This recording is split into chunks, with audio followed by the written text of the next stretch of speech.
Alright, what's up, y'all? My name's Eric Jordan. I'm Anthony Sellers. And this is Browns in Our Blood. What were your thoughts on the Detroit game? You ever been mad at a friend or a child? Like, when I see them, I'm going to let them have it. I'm going to really get in their butt when I see them. And then... Pause. Ever been mad at a loved one, a friend or someone, and you know, you're like, when I see them, boy, I'm gonna let them have it. I'm just gonna let them have it. And then when you see them, they take complete accountability for their actions, and you're like, well, he owned up to it, you know? He owned up to it. That's kind of how I feel about Hugh Jackson right now. I was extremely pissed.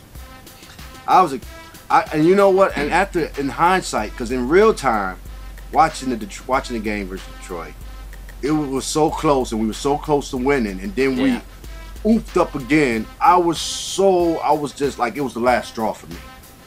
But then, you know, a couple days later, like today, you know, and I saw the press conference with Hugh.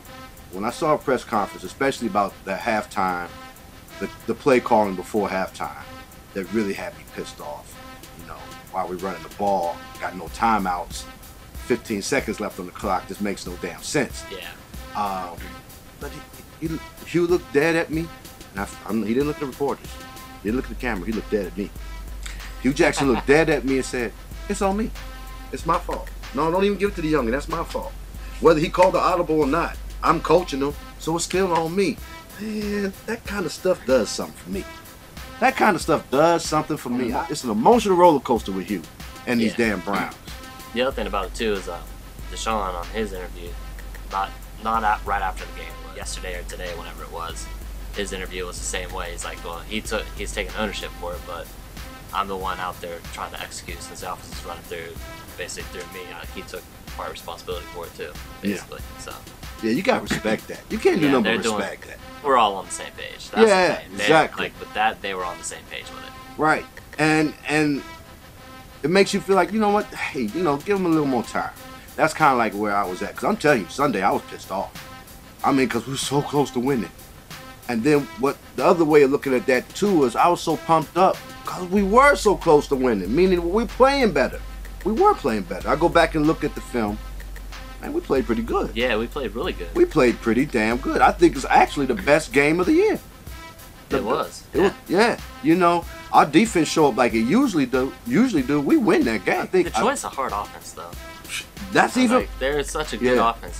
They're hard to stop. Yeah.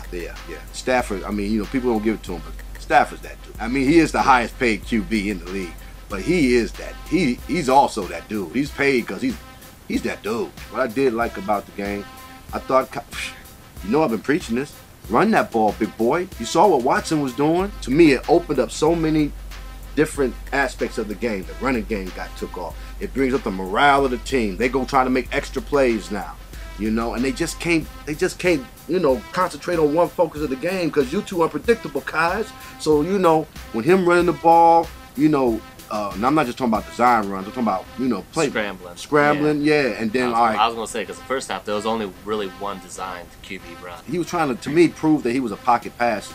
I'm like, dude, man, use them legs, man. It's a gift. Look at Cam. Look at Watson before he got hurt. You know what I'm saying? Russell Wilson. You know, and you got that frame, and he showed it, and it looked good. And then the defense didn't know what to do. So what happens? Little plays for Crow pop up. You know what I'm saying? Oh my God, Kenny Britt shows up. He took my thunder. I was going to sit there and say there was a Britt sighting in Detroit. Oh. Took my thunder on me there. Come on, as bad as I've been. As bad as I've been. Yes, and Coach. And Coach shows up. I was really impressed the way they came out in the second half. The way they came out in the second half was very impressive. Takes a lot of heart. They needed that after the blunder of the first half. Yeah. How the first half ended, they needed that first drive on the second half. Yeah, that was extremely impressive. Yeah. Extremely impressive. I think the morale went out when Kizer got hurt. When he got hurt, when he went out, I think they felt like, oh, here we go again. Yeah, that's exactly what it was. Yeah. Yeah. Because that's what I thought. Right. Yeah. Joku's got to get that block. Yeah. But that was a hell. He's got to get that block. And I'm sorry. You got to give him that catch. You got to give him that catch. I don't know. Depending on how you look at it. I mean, It could look like he didn't get that second foot in. It could look like that toe tapped a little bit. I don't know. It tapped a little bit before. It was too close to call. But it was a hell of a catch. It was a hell of a catch. It was, yeah. Yeah. The boys came to play last week. No, at first, like I said, real time during the game, I was emotional. In hindsight, I saw it was all about. I was emotional because we were so close to winning, and we were so close to winning because they played good. What you think about the Detroit game? I liked it a lot. I mean, you pretty much hit all of it on the head. I mean, it was a good game. The running game was there. Right. They didn't really. I don't think they abandoned the running game until they absolutely had to. Right. And I'm still reading on some Facebook forums where they're saying that the running game is still being abandoned, that they're still throwing too much on it. But I really don't think they did. I think everything went to complement each other well in this game, and they really didn't abandon the run until they absolutely had to. Yeah. I mean, just from what I watched and what I saw. And you know what this run game this week made me not realize, but reestablished for me was Crow, that dude. Yeah. Crow, we really got a good running back, y'all. He just ain't got the support. I know it's hard to see that especially the way they was hyping up the offensive line. But dude, if everybody know what you're gonna do, you know. The offensive line is playing well though, I think. Well, I'm just saying. Yeah. I'm not saying they're not playing bad, but I'm just saying the way the offensive line was in like preseason, early in the season. How they were built. They were building us up like we had a Cowboys offensive line. You know what I'm saying? Yeah, I see what you're saying. You know what I'm saying? And they expected Crow to have, and I expected Crow to have this amazing year. But basically, I think the offensive line, like any other unit, just needs time to gel. There were drives too, though, with the offense. I think they shot themselves in the foot. There was the third drive, they had 2 holding penalties in a row, which basically killed that drive. I put them at like a 1st and 17 or something like that. And it was just, absolutely killed their momentum for that drive. And they ended up not getting any points out of it. First 2 drives, they had short fields. They capitalized like they were supposed to. Right. I liked what they did. It was a good game to watch because we were in it the whole way. Tired of the bashing. Stop bashing Kizer. Stop bashing the front office. Stop bashing coach. Stop bashing Kizer. Just stop bashing. Hold up. That damn front office, yo. I ain't know. Look. I don't know, man. Yeah, but see, what's done is done. Past is past. Yeah, but that don't mean we got to keep going with them, though. We can't let the same people keep making the same mistakes. I'm not saying that, but I'm saying, it's done with. Stop bashing about it. Stop living in the past. Look towards what's happening in the future. There's no way we're going winless this year. In my mind, especially the way we played last game, we're not going winless. We're not going to go 0-16. I don't think we're winning this weekend, but it's coming. I think this weekend actually presents an interesting matchup, but we'll get into that. We'll get into that, yeah. I know what you're thinking, too. I do know what you're thinking, and you might be right. You might be right. We're getting into that later. Real quick on the Kizer thing, because I want to give a shout out to my brother-in-law, Jerome, because last year when I was pushing Watson, this year when I was pushing Watson, and he was like, Kizer, and I've been messing with him all season long. Yeah, right, Kizer, you was the one that wanted Kizer. You was the one that wanted. Kizer looked pretty good this weekend. Like the last 2 games he really has, honestly. Yeah, I was like, it might just be a slow development, but this kid he's learning. Yeah, he's definitely learning. You can see it. Yeah, you can see it. That pass to Coach, that pass to Bob, those are some tight windows. Those are some really good throws. Yeah. And then he hit Lewis right on the hands on one that he dropped. Yeah, and it looked like I think it was Slay had his left hand on Lewis's right hand. Right. And you probably could have caught pass interference on, but it was concealed well. The way the bodies were, it was really, really concealed well. He probably still should have caught that. That was a dime that was dropped in there too. Yeah, I'm impressed with that.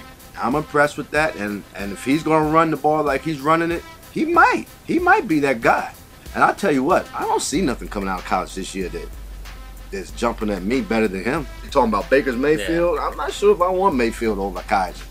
I mean, the developmental Kizer. Kizer keeps going in the right direction. He's also tuning out the outside distractions with like the media and things like that, because they asked him about what LeBron James said, saying Watson should be the Browns quarterback and all that. And he's like, well, that's not me, so next thing.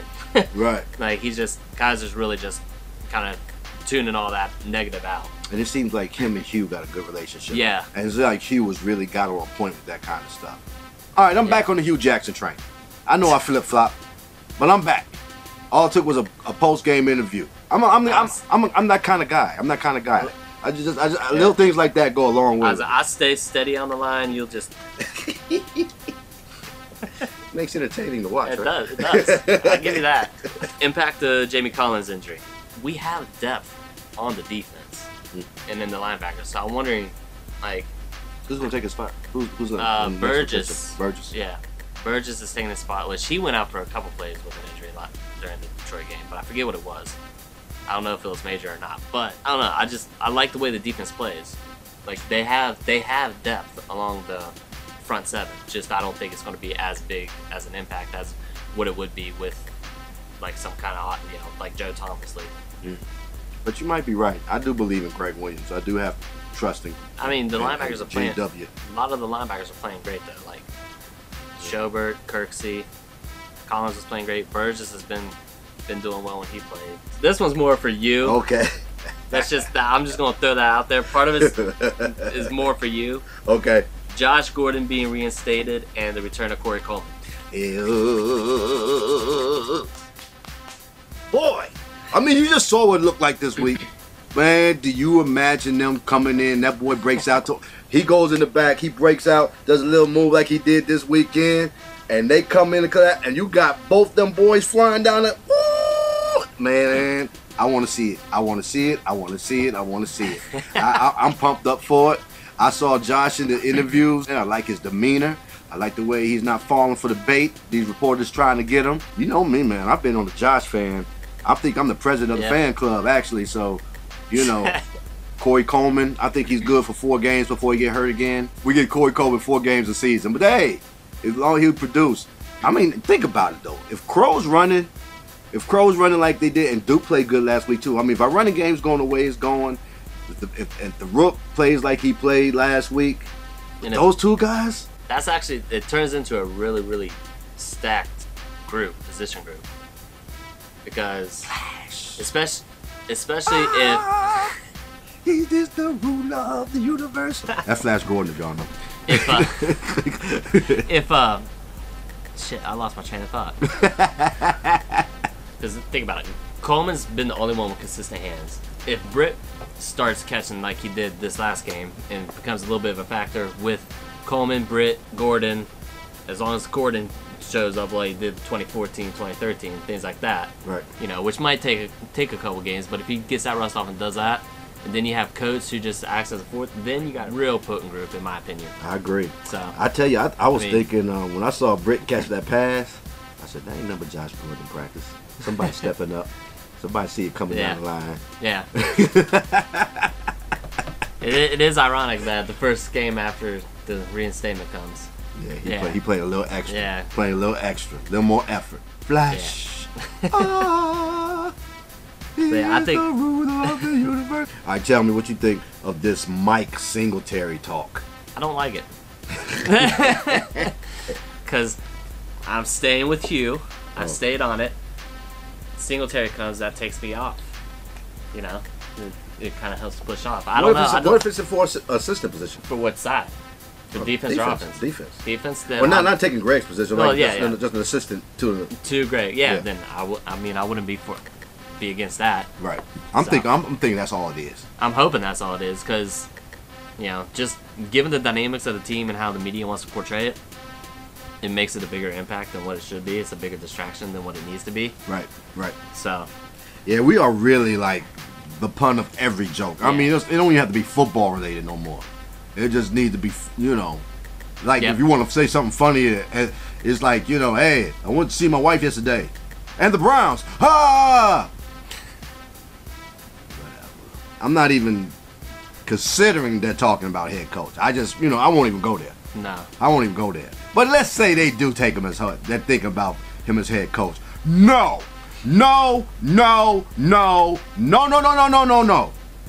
He's too emotional. What he said. I could no. That dude would drive me crazy. And believe me, I love Mike Singletary as a player. I love him.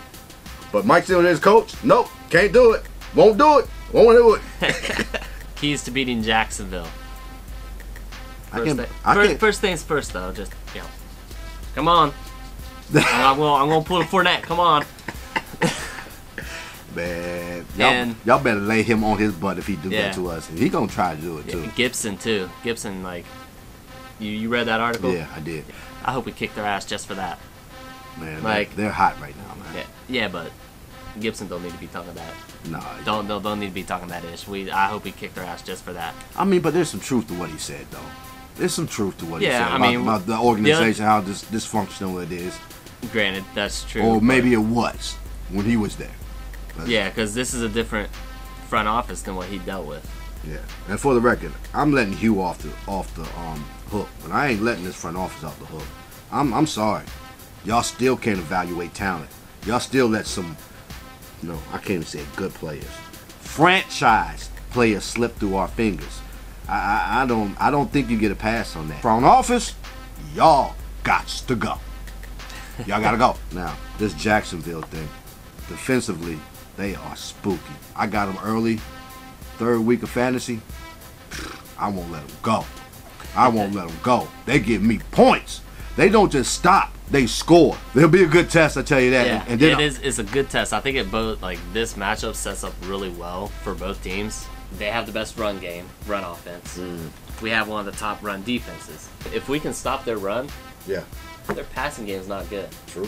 Me and my dad were talking about this. It's going to be an old school game. Yeah. Old school, like 70s, 80s game. Defense and pound the ball. Yeah, I agree. Old style, and it's going to be fun to watch, honestly. You said it might come down to the field goal kickers. Yep. That's all I got on Jacksonville. I'm honestly, I'm a little spooky. He thinks we're gonna win. I think we're gonna win every game, though. I gotta keep that positivity. No, I hit that wall. I was there for the first 5. I was with him the first 5. Then it's back to life, back to reality. No.